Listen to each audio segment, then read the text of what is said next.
Hello to all of my viewers. So today's going to be another quick recap review of Season 2, Episode 4 of Invasion, a series that I am really enjoying, so much so that I really feel compelled to do a review here, even though I did not like this week's episode.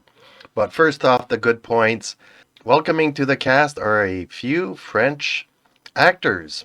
Yes, some of the episode is in French, and it's not the first time that I see this. I saw this in a remake of War of the Worlds earlier this summer, but now it's moving on to Invasion, and I think it's a good thing. I mean, people from Britain and people from France kind of do coexist one next to the other, and it's good to see them merge into the shows. On to this episode this week. So, for the first time in a long time, we see Casper here. He is still in a coma.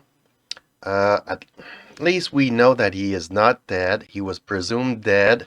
We did know that his body had been moved around. We are finally seeing in this episode that he is alive, although being in a coma. And the doctors in this facility are trying to do research on children, see why they are in tune with the aliens, and see what can come out of it. Can we use them as weapons? So, a lot of this episode happens in tunnels. Casper's friends, including Jamila, is trying to find them.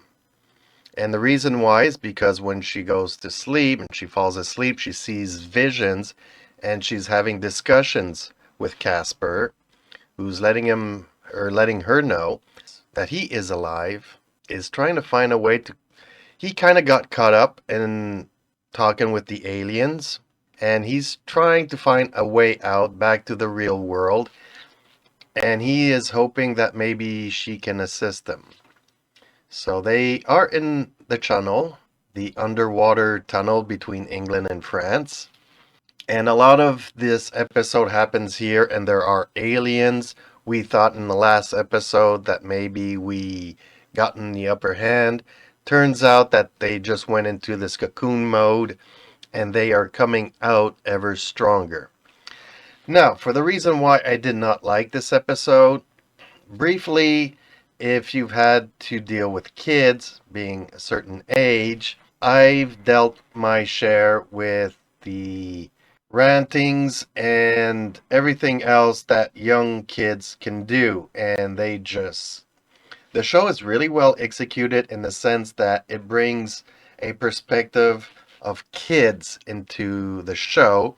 And I think that they're doing this to bring in a younger audience, which is really good. But for me, I've done my share of raising kids. I can no longer put up with it. So this show for me is a pass, but that doesn't mean that it's not a good show. But that's my opinion. Let me know what yours are in the comments down below, and I'll see you in the next one.